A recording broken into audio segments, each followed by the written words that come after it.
Greetings and welcome to Making Stuff with Stan. Today we're going to make a plastic egg racer. You know, during the springtime or Easter or celebration, I was looking for an activity that I could do with my class that had to do with something that was kind of interesting. You know, it was towards the time where break was going to happen. You wanted something to keep that interest. And one of the things I came up with was this egg racer. I tried to look for ideas. I couldn't really find anything around. And even recently, when I kind of, because it's been a couple of years since I had done this, I looked on the internet and I didn't find anything out there like this. So hopefully, this will be something that you might find fun to do.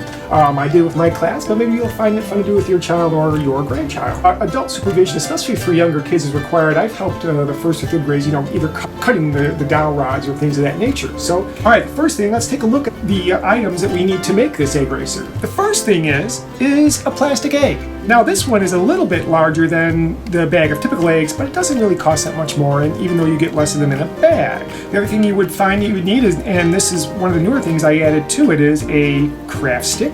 One of the larger ones, almost like a tongue depressor type one. Dowel rods, these are already cut. I found it useful to have scissors, of course duct tape, wheels, a straw, a wire cutter, or pliers.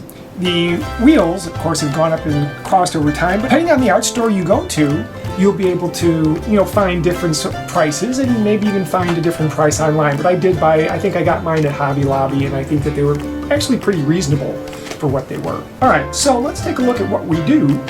First thing we do is we need to get this on the egg. So the way I used to do it was I would just attach a piece of tape across. Well, it was interesting when we were working on this, a student decided that they would roll up the tape and put it on. So I'm going to show you both ways. Got some wonderful British themed tape here. British themed duct tape. Now this is the way I would put it. I put it on this way just to kind of. It's not going to be a beautiful project, but it's going to be something that's kind of functional. So I would just attach it across like that. One of the students decided was they were going to try something different, which was pretty cool because kids always come up with different ideas as they work along, and attach it something more like that. And I kind of like that idea. I think it kind of worked out good. Assembly of the egg on tongue depressor type popsicle stick thing. The straws I'm going to use have these extra wide openings. I think I found these at Meijer.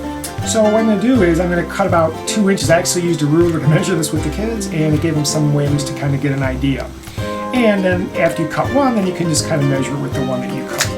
My 2 straws, I've got my 2 dowel rods, and again I use pliers and the wire and this wire cutter to kind of cut. Because if you get a pack of them, they'll be longer than this. They won't come this size. These were already pre-cut. These are what I had. What I'm going to do first is I'm going to attach them to the dowel rod, and you can experiment with what works for you. The piece of this, the Union Jack tape. Actually, I might cut it in half because it fits better to the size of the popsicle stick. And then I'm going to get another one and put it up front. Kind of looks like a skateboard from the bottom, and just attach that on like so. All right, now I'll kind of stay a little bit better. There you go. All right.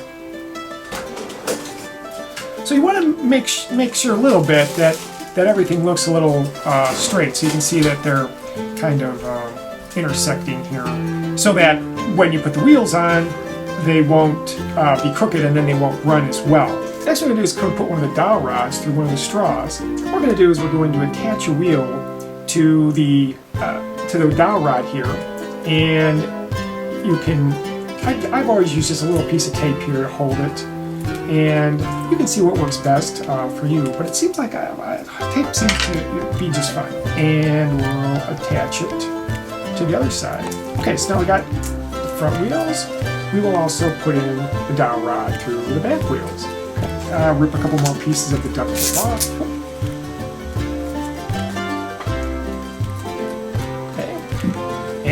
Attach it to the other wheel.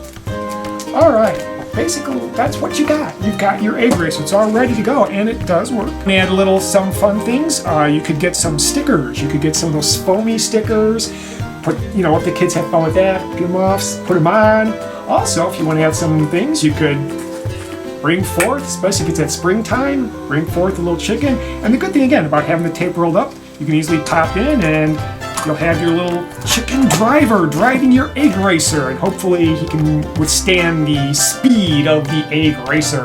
Well, there we have it. I hope you have some fun with this. Hopefully we'll also get something up so you can see them in motion from when my class worked on their egg racers and had to race it. You might also want to consider a little ramp, be made out of cardboard. I used just like a shelf that I had laying around, and that worked just fine. The only thing I would recommend is putting up some sides. So again, enjoy your time with your racer, and thanks for joining Making Stuff with Stan.